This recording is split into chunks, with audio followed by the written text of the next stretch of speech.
It's really like what you put in is what you get out. Like, it's not like a math test or like a history test where it's like, I have to know facts to do this test. All of the answers are in the test.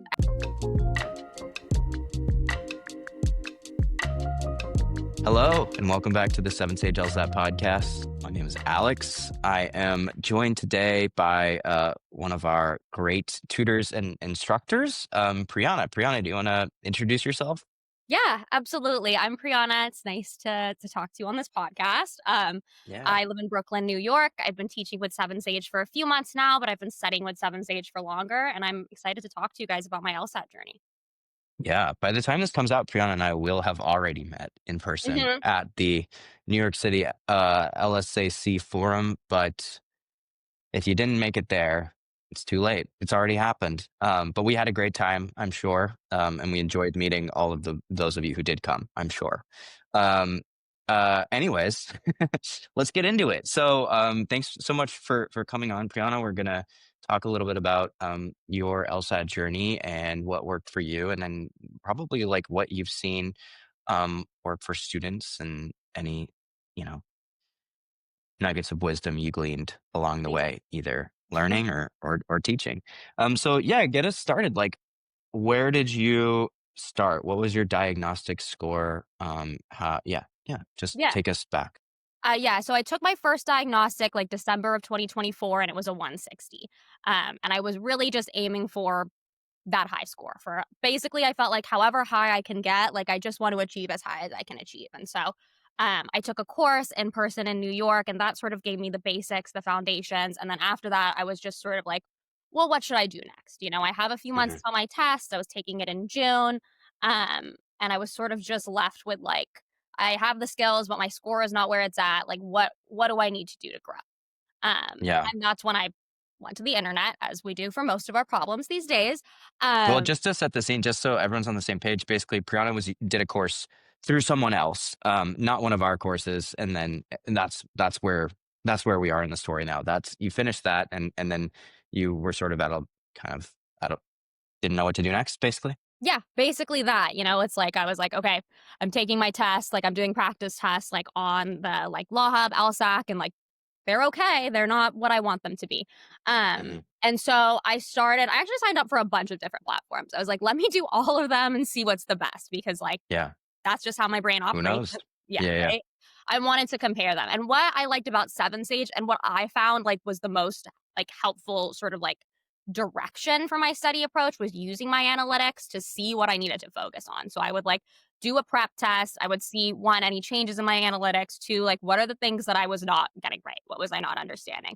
And then I would do a really slow blind review process and then just like focus on the strategy behind one specific question type. That was my like sort of focus. And until I felt Yeah. super comfortable with that question type, like drilling it, doing core curriculum around it, I wouldn't move on. I wouldn't take another prep test. And I would wait Yeah. until I saw a difference. I think this is a really useful perspective because a lot of people bop around for their LSAT prep, and a lot of people don't start with Seven Sage. And perhaps I think our guidance is geared towards people at the beginning.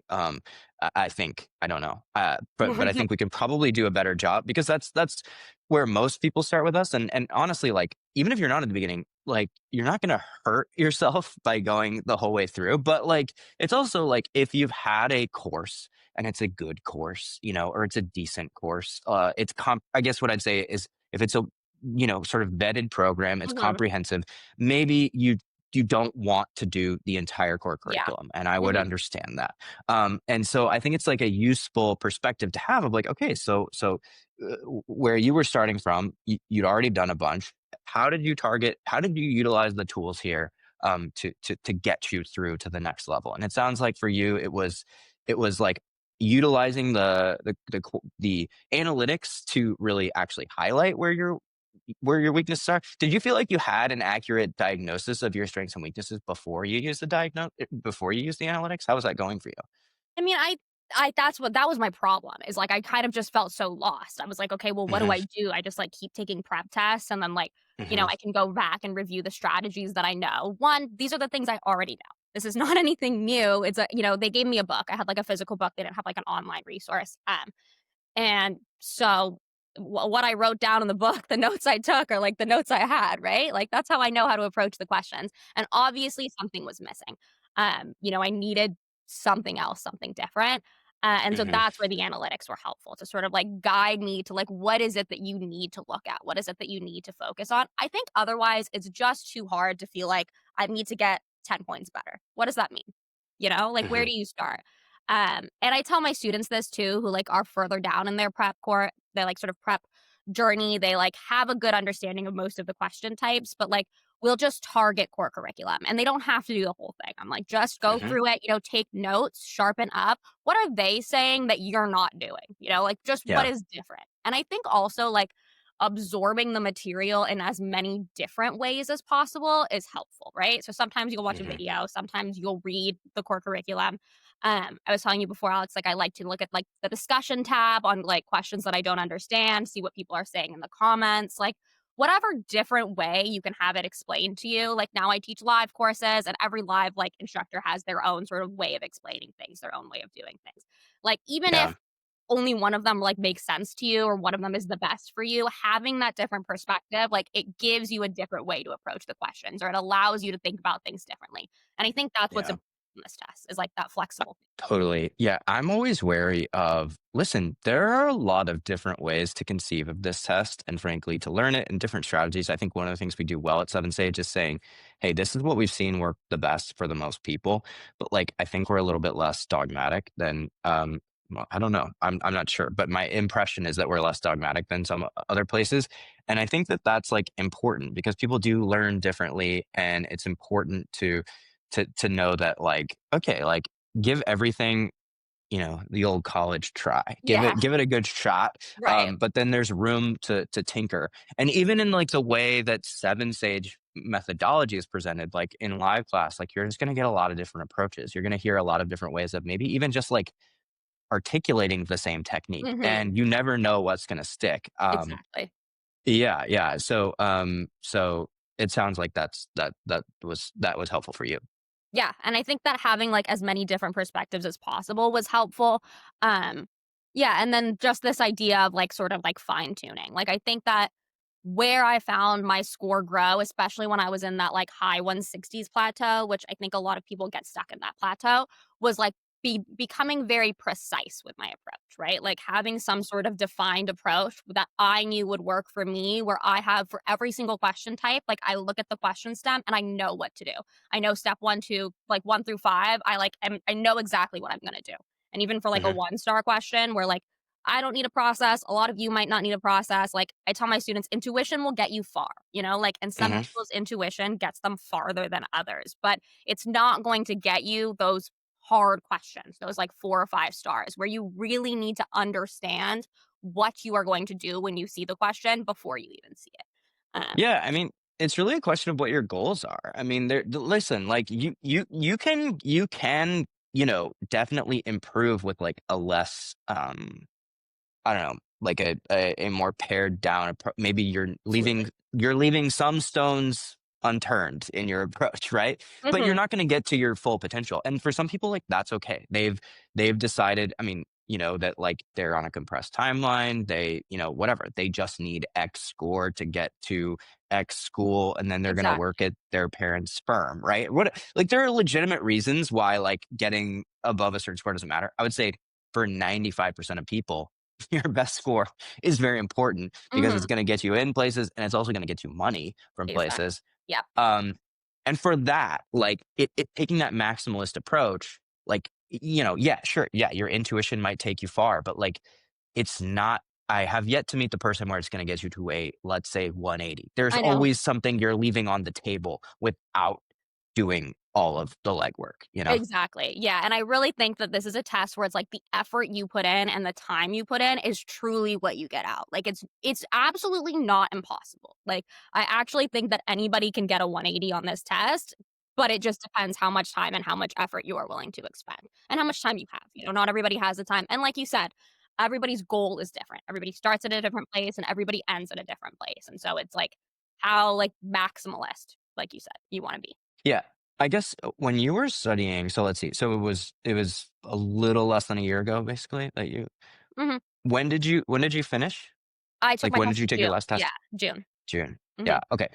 Um, so yeah, I mean, I think one of the things too on the Seven Sage website now is like we have multiple explanations for a lot of Love that. questions. Yeah. Yeah. Was that or how much of that was there when you were studying? I think some of them had multiple explanations, but everything had a video and a written Of explanation, course, and I that's would use always both. been the case. Yeah. Yeah, Mhm. yeah, yeah, yeah. But yeah, now it's just like you have so if there's a question that's not clicking for you, it's like, yeah, you've got a written summary, you've got one video explanation, and in many cases you have two, right? Mhm. There's if again, you're talking about like hearing different live teachers, just if something isn't clicking, you're gonna get a different perspective. Okay, so let's go back. So you're using analytics to target and then you go back and you look at parts of the core curriculum to just sort of to hit those Yep. areas? And I would take notes, and I would drill, and I would, like, refine my approach. What am I gonna do for every single question type? Um, and I actually would do, like, a lot of untimed drills, and I can talk more about my, Yeah, like, talk about that. untimed Talk strategy, about yeah. that. Yeah, yeah. I think that, like, you should take a section and sit down and do it as slow as you possibly can, Mhm, untimed, and then do it again. I would sit down with 5 questions, with 25 questions, and I would not get up until I felt like every single question was either right or there was nothing else I can do. You know, like, mhm, if you cannot do it fast is if you can't do it slow, you're not gonna be able to do it fast, and, like, I wanted to make sure that I had done everything I could slowly. I had noticed everything I could because I think noticing things is, like, 50% of this test. Like, most wrong answers is that you didn't notice something. You didn't notice the mhm, strength, you didn't notice the scope, there was something that you missed, something in either the mhm. answer choice or the stem, whatever it is, and so, like, going slowly and then seeing what my mistakes were and using that to then go back to that. Like, what is my approach? What did I do wrong? Like, in terms of my method that made me miss the right answer. Yeah, I think there's like a really important lesson there. If you are watching at home, yes, I did just take off my sweater and adjust the lighting, so you're not crazy. But yeah, I think there's an important lesson there. Like, there's, I remember when I was studying, and what I see in so many students is just like there's this tendency to think like, why should I be doing anything but the real thing? Why should I be wasting my time doing untimed practice when like timing is the hardest part of this, right? Mhm, And it's just like I beg people to try applying that lesson to in another sphere, mhm, into something else, and see how well it works. Like, see how, if you're learning an instrument, like if you're learning a song, like mhm. try saying I should play it at full speed the minute I pick up the instrument. Like, it doesn't work that way. Like, try dribbling a basketball at full speed when you've never played basketball before. It does not work that Yeah. way, right? Um, so like, I don't know, did you have to fight your own instincts there? Like, was there part of you that was like, but you have to go so much faster than this? Yeah, actually, I like that metaphor. I'm definitely gonna use that when explaining to students because it's hard to convince people, I think. It's like because timing, I think, is what stresses people out so much. Actually, like, I felt like that was natural for me, and I took the overboard approach, but like I said, like, I sat down and, like, I would literally stay with one section until, like, I would do every question, like, 3 times. You don't have to do that. That's maybe too slow. Or I would do a section and, like, I would read the stem, I would write down, all of my sort of, like, pre-phrase, whatever I'm thinking, and then for every single answer choice, I wrote down why it is wrong and why my right answer was right, to force my brain to slow down and actually do the analysis. Like, then when I had to do it timed, like, I was used to being able to verbalize these things, like verbalizing why something is wrong, I think is so important. And, like, a lot of times, like, especially, like, tutoring clients when I first meet them, like, I'll be like, "Oh, like, why did you cross that out? Why was that wrong?" And they're like, I don't know. I can't tell you. I just felt like it was wrong." And I'm like, "Yeah, this is the skill that we're gonna learn together." Yeah. Um, yeah, so no, slowing down was not difficult for me, I think because I could see, like, that was what I needed to do in order to figure this out. Because, like, yeah, going full speed, it's like, in time conditions, you have so little time on this test. It's hard to, like, really think about everything that you're learning when you're in time conditions, like, for the first time. Okay, somebody told you something one time, and you're gonna remember it and implement it perfectly, and there's 15 different things for, like, 15 different question types that you have to remember. It's not gonna be me. I don't know, maybe someone else could do that, but it's not me.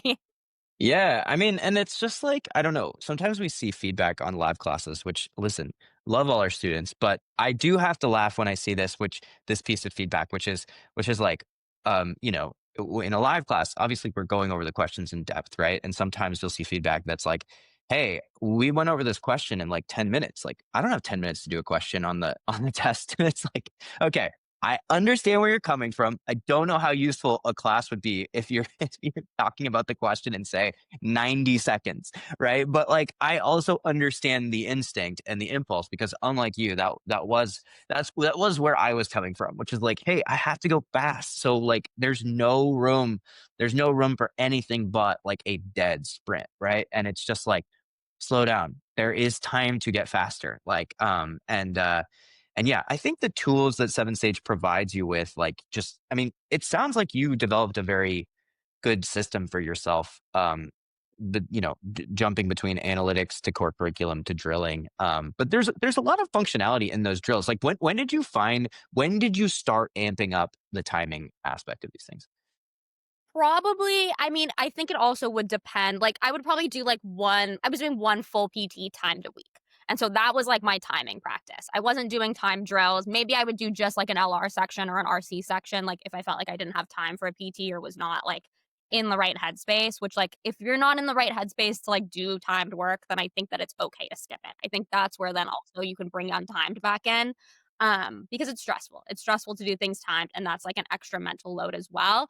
And so it was interspersed, right? Like I was doing the untimed practice and then I would go back to a time test and then say, okay, like now that I'm in stressful conditions, now that I'm under time conditions where like, things are going to slip. Things are not going to be as perfect as they are on time. What's slipping? What are the weak points? What are the things that I need to target?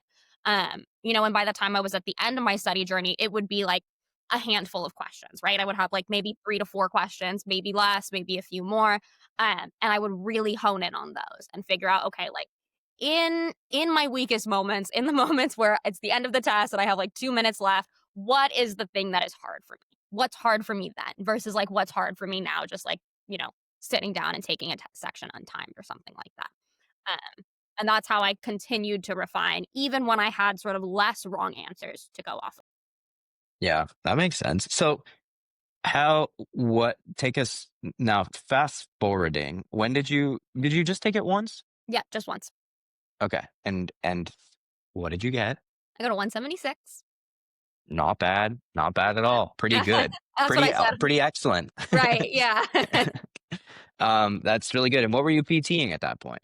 I was PTing, like, I had a 179 once, which is the Elwood score, which is what I wanted. I wanted my Elwood score, and I thought about taking It's it actually again. I will say this, and listen, not to quibble, but it is a different score in the movie or the musical, okay? One is Is it? 179, one is a 178. So, Oh, okay, just so I'm maybe a little closer. you got Elwood's movie score. Yeah, you didn't Okay. get Elwood's. You bested Elwood's musical score. I got a 178. But yeah, You yeah. got Well, oh, wait. neither Oh, of you them got a were my one oh actual. wait, no, you didn't wait, what did you get? On my Wait, test, sorry. I got a 176, and I was PTing, like, 178 Oh, right, right, specifically. right.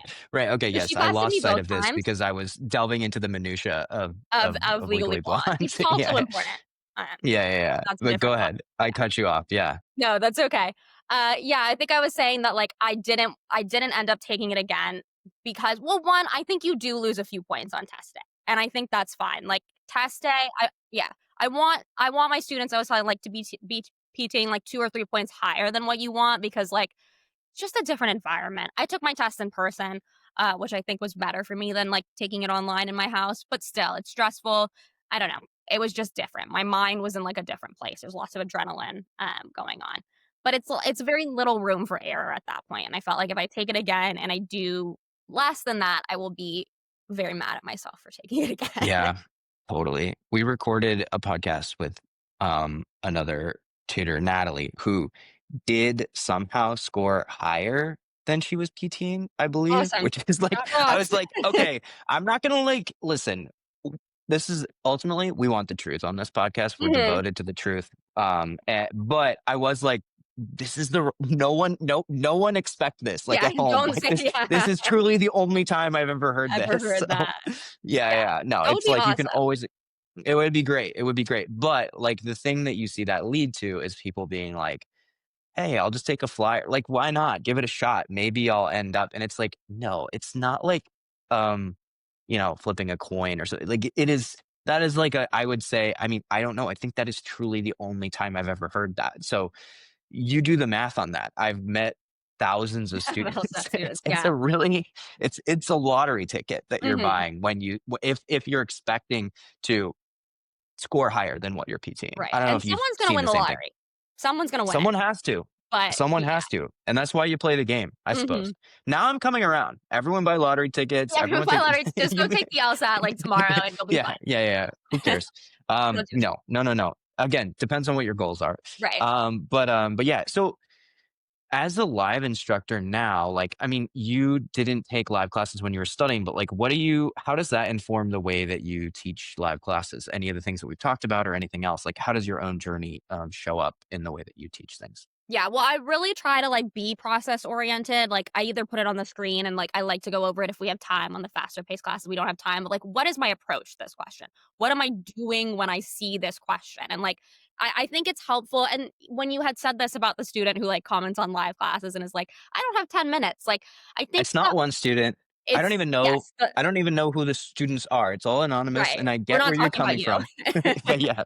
Yeah, yeah, yeah. Um, yeah, but I think that, like, the sort of need there, what students want is they wanna see it modeled of, like, how can I do that on my test, right? Like, that's what they're worried about. They like, "Okay, fine, I can sit here and listen to you explain it, and when I hear you explain it, yeah, that makes sense, but how am I gonna do that when I'm sitting down and I'm taking a test?" And so I try to, like, approach everything from ground zero, you know? It's like, what do I do when I see this question? Like, what is my thought process? How do I break down the stimulus? And what am I looking for? Like, how do I know to pull these certain things out?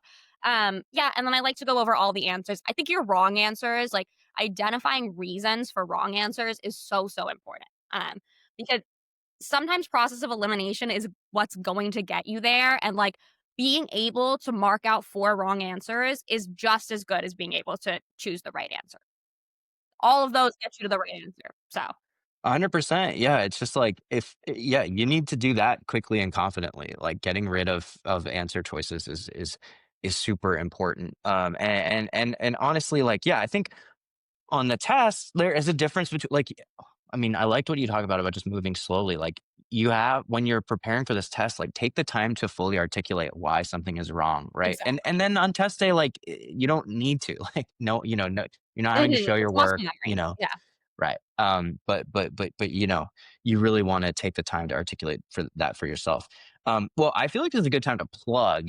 So you're teaching live classes, you teach courses for us. You're going to be teaching an in-person course for us, right? In New yes, York? uh-huh. New York City, Yeah. Sundays starting on the 26th, so I would love to see you there for all my New York Yeah. people, and then Yeah. So Tuesday evenings I teach 9:30 PM, LR focusing. yeah. Yeah, yeah, yeah, and we'll probably be getting you on the schedule, increasing your presence on our live class schedule. So if you've enjoyed hearing what Priyan has to say, if you're in New York, check out that in-person course. And if you're anywhere, sign up for a live class. But yeah, yeah. Um, so I guess taking a step back, like when you uh, was there like what was we sort of glossed over it, but it was like, what was that period of time like in between finishing the course and finding Seven Sage or, signing up for other platforms where you were just sort of like, what I guess like what was that like, that period of time where you're like, what do I do now? It's like it's almost like I feel like it's like I'm like picturing like, it's like the top of the rat, where you go up the clink, clink, clink, clink, clink, and then you're about to go down the hill, but you never actually go down. Maybe you're like, okay, I'm expecting to go down, but you're like, I'm just hanging in this liminal space where what comes next. What was that like? Like, emotionally, what were you doing? Did you feel like you were spinning your wheels? Take it because I imagine a lot of people are at home might be in that In spot. that same spot, yeah. Definitely, I felt very frantic because it was like, what can I do?" You know? Like, and I was in this position where I was like, "I wanna do the best I can do, and I will do anything." Like, truly, like, whatever time it takes, like, I'm happy to do it. You know, knowing that you can put in the effort, that you will put in the effort is different from knowing that the thing you are doing is helpful, is going to be, like, the thing that makes the difference. And so, like I said, like, I signed up for a lot of different websites. I kinda did them all. I kind of tested them all out. I saw, like, what is out there, what do I like the best. I think that the analytics are probably the biggest draw for 7 Sage. I don't think that there's anyone who has as robust analytics as 7 Sage. That was definitely, like, what pulled me in, and then I like the video explanations were super helpful. Um, yeah, and, like, using that, using my wrong answer journaling practice and, like, putting them together, like, that's where I saw the biggest difference. But analytics, I think, like, yeah, that's, like, my number 1 is spend time with your analytics. Like, that's my number 1 tip is, like, if you don't know what to do next, like, you do know what to do next because there is, like, a machine crunching numbers and telling you what is the thing that you need to focus on. And do what you're not I was just gonna say, like, do what you're not confident in, because sometimes students, like, they feel like they wanna work on something different than their analytics. So work on those things too, but, like, if something is being pointed out to you in the analytics, like, it is a space where you can improve and, like, see a difference in your score. And so, like, don't, just let that drop because you're like, "Oh, like, I feel good about this," even if it's showing up in your analytics. It's very rare that the things that you enjoy the most are the things that you're worst at, right? So, like, there is a tendency to maybe, if left to your own devices, spend time on things that don't actually need as much attention as Right. the other things. So, Exactly. yeah, I think relying on our analytics is great. Yeah, I mean, I think the thing about 7 H is like we have a bevy of very strong and features, whether it be analytics, whether it be all of the explanations, which I just think both those things are incredibly comprehensive and hard to beat. And also just the core curriculum itself. Like if you were Mhm. at a different part of your process, like you had finished a course, so you're at a different part of your process. I think probably a lot of people at home might be in the same place. Maybe you finished another course or done your own studying or whatever. And so, like, okay, this is how you can utilize our platform. But if you're at the beginning, or let's say you're in the middle of your studying, but you're like, hey, I don't want to leave any stone unturned, right? Then it's like, okay, great. We have an incredibly comprehensive um, core curriculum that I used myself to study that I know a lot of other people did. So there's just something for everybody there. But the analytics are like, especially once you're done with a core curriculum, like that's you got to lean on that. It's going to tell you where to go. Mhm. Your analytics Yeah. and your wrong answer journal, I think, like, are your absolute best friends. Like, your wrong answers are like, I want you and your wrong answers to be besties. Like, I want you to spend Hmm. so much time with your wrong answers because that's absolutely, like, where you're gonna learn. Yeah. The wrong answers are like, they're those, like, school exercises where it's like, you have to, like, take care of it. You know those, like, am I ma like, where you have to, like, take care Like, pretend bring you a have a hamster baby? home. I think I've only Yeah, yeah, seen yeah. that in, like, film and television, but It's probably because I'm older than you, and so it's like they did probably you have just to bring don't a even do hamster that anymore. home? Not a hamster, but it was like no, no, no, it's like you haven't it's like y I don't even know. I don't know where I'm going Oh, with like, you this. get a pet, like, an egg or something? Yeah, an egg, exactly. Mm. You have to carry the egg around with you and, like, Or I don't like a know what it's bag of supposed to teach flour. you. I Yeah. don't know what it's supposed to teach you, but it's like anyways, your analytics are the egg. Or the Take egg. care of them. They are to never leave your side. And if you Mhm. don't know what I'm talking about, Don't worry ignore about it. Just forget. Just it. just forget that any of this happened. But yeah, I agree. I agree. Spend time with your analytics and your wrong answer journal. Like I certainly didn't do enough of that. Like I don't want to look at a wrong answer journal. But Nobody just like wants I to don't look at their wrong necessarily want to answer. yeah. I didn't want to eat vegetables when I was younger, but I should have. And so yeah, exactly. Great. Let's see. What else did I want to ask you about? Uh well, so Eric, you can edit this part out. Let's see, where are we on the clock? Okay, we're almost at time, so I'll just probably just wrap it up. So Priyana, now teaching classes, tutoring, you know, what are some I'm lost. What should we talk about? What do you want to talk about? What else do I have to talk about? Like I said, wrong answer journal is the best. I also did like a right answer journal, which is my own invention, although maybe other people do this, where like anytime I flagged a question but I got it right, I would journal it and I would say, what is the decision that I made to get it right? Because obviously I was confused. I wasn't sure between two answers. So like I made some sort of decision, and that's the type of decision I want to repeat. And so that was like another practice that I added that I felt like really helped me when I was closing that like smaller score gap as well. But yeah, I like that. I mean, you really did everything. You I didn't you Well, didn't I you try. didn't yeah, yeah, you didn't skip any steps. That's Yeah. that's great. That's great. Yeah, and that's Um what I mean, like, it's really, like, what you put in is what you get out. Like, it's not like a math test or like a history test where it's like, I have to know facts to do this test. All of the answers are in the test. Every single answer to every single question is like on the page, and they're testing, do you know how to find them? Do you know how to think critically and think in the ways that we want you to think in order to be able to get to the answer that us, the test writers, are thinking of? And so, like, that's the skill you need to learn. It's how to think. It's not like memorization or flashcards. No, but yeah, it's good news, bad news, right? Like it's like, but just don't like it is just don't come in expecting how you study for most tests because it is not like that, and you will be frustrated and confused. And if and maybe you are frustrated and confused, and if so, like I would encourage you to reflect on that. Like there's a good chance you're thinking about this like a history test, or a lot of times people who are like really good I think there's sometimes people who are like very good students, but not great test takers. Like you hear that a lot. And I think it might be because some of the skills that help you as like a student, um, you can't rely on them for a standardized test, whether it be the LSAT or others, although particularly the LSAT, right? It is more akin to um, I've said this a million times, but it's closer to learning to playing an instrument or playing a sport. It's like repetition, muscle memory.